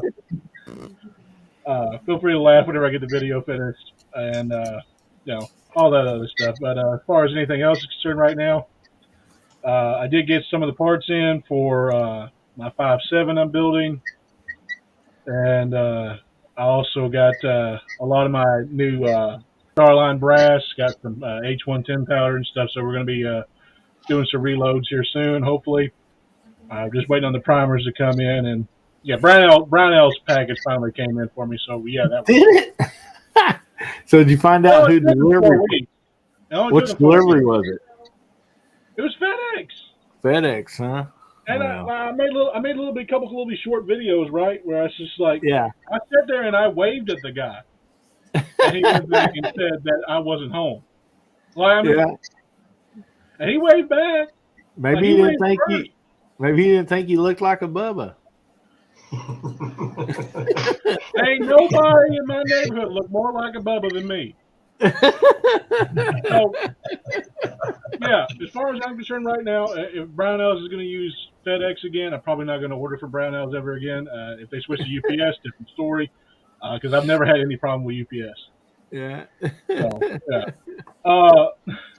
If they switch to DHL, I'll never even look at their site. If anybody's gotten any package delivered to them by DHL, you know exactly what I'm talking about. They tell you 2 to 3 days express shipping. By God, that's 2 to 3 weeks longer. All right, so yeah, so that's just how that is. But yeah, other than that, not much really going on right now. I missed out on doing the Bubba Media News Network video this week. Just not getting off on time and stuff. It's just been really crazy this week. So hopefully everything stables out, but we'll find out. Alrighty. Let's see. Abigail has a question out here.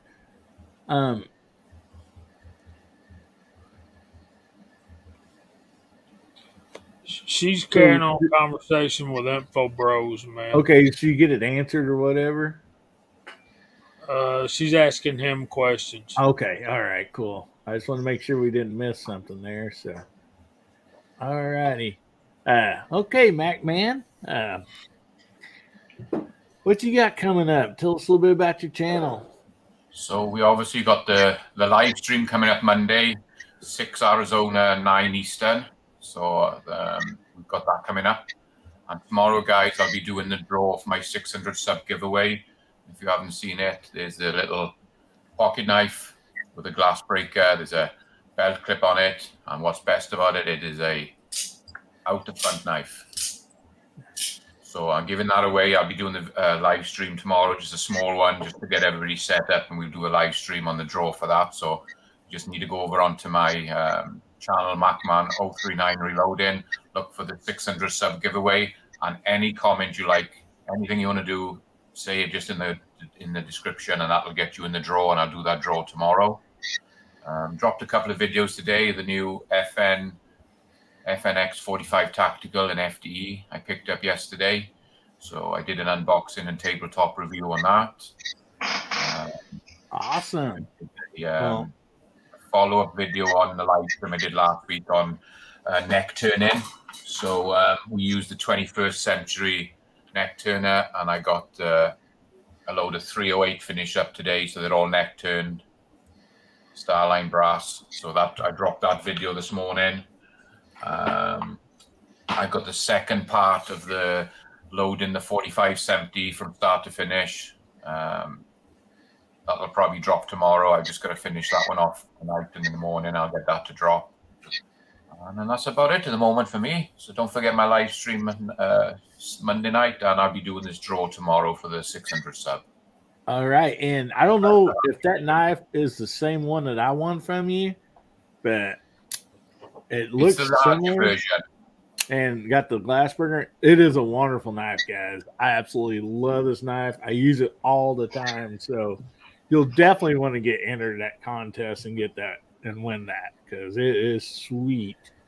And so anyway, thanks G23 for putting the links out there for everybody. And yeah, if you haven't been to MacMan's channel, make sure you get over there and get subscribed. Same with Bubba and everybody else on this panel. And there's so many other great content creators out there on the side chat too, guys. I mean, such great stuff. So, all right. So we'll get down to you, Mark.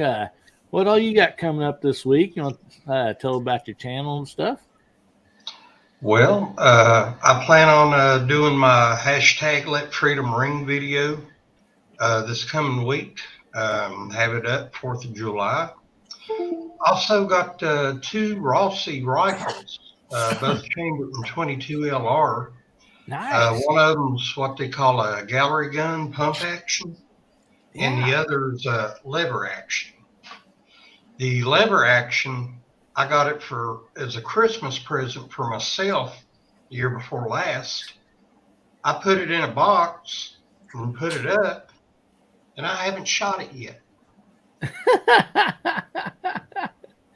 Well, you know, you get busy with work and other things, you know, some things tend to slip your mind, but I plan on getting videos out on those very soon. Alrighty. Looking forward to it, man. And like I said, if you're not already subscribed to Garage Guy, get over there, check out his channel, do yourself a favor, subscribe, and appreciate you being on here tonight, Mark. Okay, Jamie, what you got coming up, and you want to plug your channel about, buddy? Nothing. Nothing? Hit 1,000 subs, you're done now. Sit back and relax. Yeah, well, Travis probably knows this, and guys that's been around a while, it took me 6 years to get 1,000 subscribers. And I'm just so glad. I've been turning, and I don't make a lot of videos for no particular purpose, you know, and that kind of thing. I'd like to have some, I don't know what the right word is. I like to have a purpose behind doing some videos, but I'm fixing to start doing this 308. I've got stuff lined up. Still waiting on some stuff to come in, but I'm going to try to do a series of 308 without spending a ton of money. And then if you got a little bit more money, you know, and this kind of thing.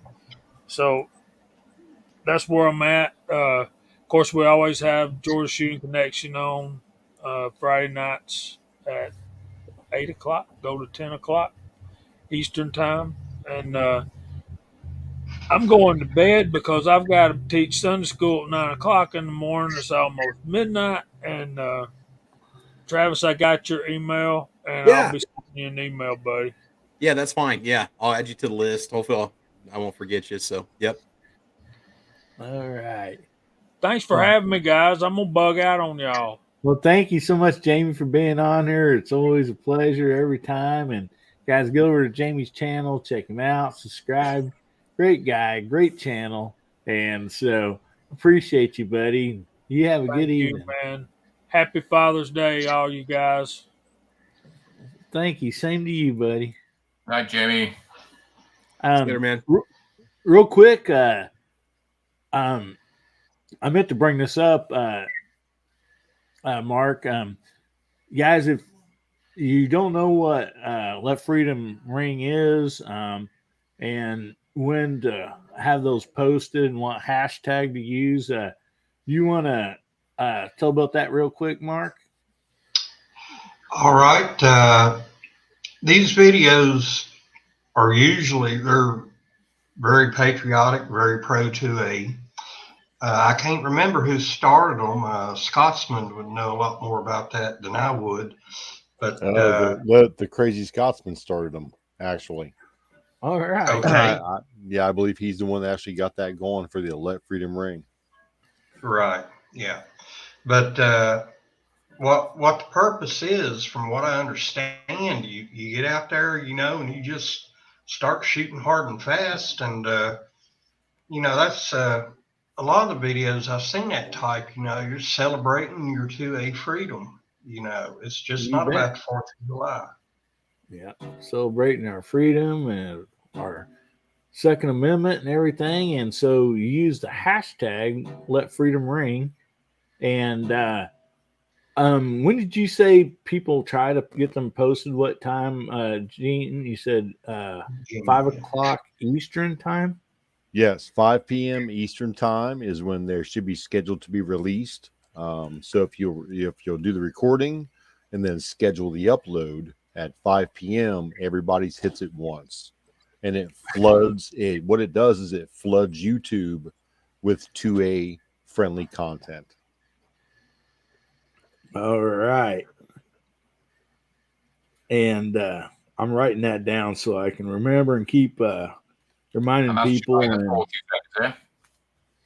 And when you do use a hashtag, people, because like I didn't know this like at first, but you don't use any. You do the hashtag and then no spaces in between the letters, and that must usually will hit the hashtag. So anyway, so I believe you's next, Gene. So you want to give a plug to your channel, buddy, and tell what you got coming up? Come and watch my channel. Please subscribe. Please subscribe. That'll work. What have I got coming up? Tomorrow is Carry Gun Sunday for me. So I'm going to go to the range with one of my carry guns and shoot it just to be remain familiar with it. So Carry Gun Sunday is starting to become a thing for me to do. I've done it a few weekends in a row, and I think I'm going to continue it out. So whatever you want to carry, I mean, I've got a lot of different guns, a lot of different holsters. I can carry a lot of different things. So we keep this going for some time. All right. But hey, thanks for having me on tonight, Hillbilly. I appreciate it, man. We've had a great panel, really rocking side chat out there, man. Some good subject matter going on between the side chat. You betcha. I love to watch it because they get in their own conversations and they get in their own world out there, and it's like, and then they come back to ours. Is a hot dog a sandwich? I'm not going to start that one because we'll go for days on that one. It's already been discussed ad nauseum. I have a 2-letter answer. No. There we go. Well, Gene, thank you so much for being on tonight. And guys, if you haven't been to Gene's channel, get over Reloading from the Hot Pot and check it out. Do yourself a favor and subscribe. So anyway, we sure appreciate you, buddy. I'm You the only bet. one on YouTube with his own battle bird. Okay, You betcha. what more could you want? Really? You betcha. All right, Travis. So what all you got coming up, buddy? Tell you what, lots of good stuff, man. Podcast, so channels Travis P11, Caliber Corner podcast on Monday, talking about body armor. Wednesday, I've got a cleaning video coming out on the Smith & Wesson, excuse me, M&P 9 Core series. I had an opportunity to shoot with one of those with the red dot on it and a ghost trigger. Amazing gun, an awesome gun. I'm going to be doing a Ruger cleaning video soon. Otherwise, that's about it. I don't know what I'm picking up here. I'm working with somebody to try to get a Ruger Marlin 336 Classic. So I might, hopefully one of those will appear on the channel before the end of the summer. I'm going to buy one. I got a good opportunity to pick one up at a really fair price, new. So I'm hoping that happens. So that, yeah. Problem is I got a Trailer Queen 3030 that only comes out for deer season. I don't want to scratch it. So I want to get a truck gun, even though those are now $1,000 rifles, basically the new Ruger Marlin 336. But other than that, man, I'm just staying busy and just having a good time and getting out more. Want to give a shout out to G-Webs out there, to gear websites, gun websites. Well, sometimes gear websites, depending on how he's feeling.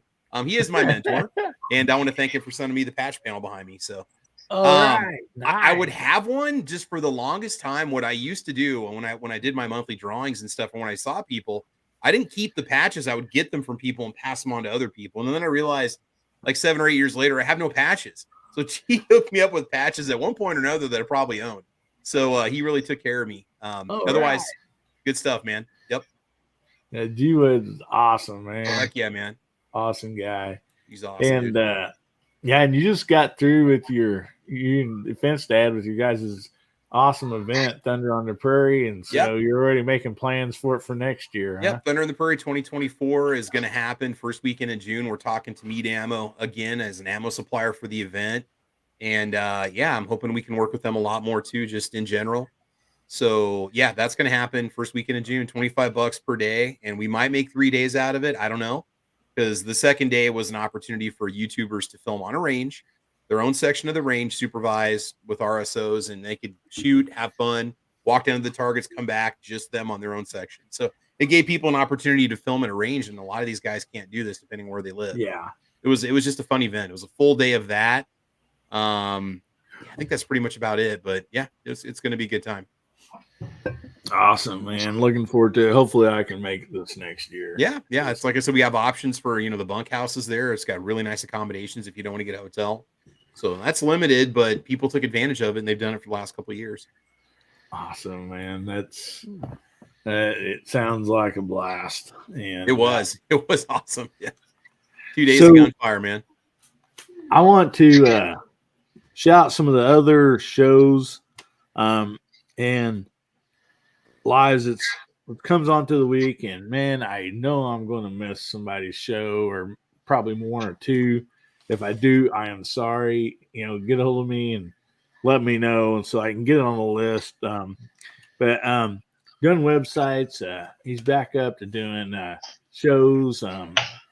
Just a lot of fun. He has some to the day, some in the evening. He has 2A stuff, great stuff. Go over there and check out his channel and his lives that come on. And so Monday, we got MacMan at 8. Now I said 8 p.m. That's my time. 9 p.m. Central. Huh? 9 p.m. Eastern, 6 p.m. Arizona. Yeah, because I got all these written down my time, so I make sure I don't miss them. So we got MacMan Monday at 9 p.m. Eastern. These might be out of order. AR 1776. This is Thursday at I think it's 8 p.m. Eastern time now, I believe. And then we got Christmas 740 Wednesday nights at 9 p.m. Eastern time, and then roll call comes on right after his does. We have Travis P11 Saturday mornings, but now you're switching that to Mondays, right? Yeah, Monday. I was gonna say Friday. God, Mondays at 4 p.m. just for the summer. Once we get back, once I start back up at my job in the fall, then we'll be going back to Saturday mornings. I'm guessing it depends. Okay, that's 4 p.m. Central, right? Yeah, 5 p.m. Eastern. Yep. Yeah. All righty. And then we got Georgia Shooting Connection, 8 p.m. Eastern on Friday nights. Then right after that, we got Gizzard Gary. We got G23. His show's on Saturday.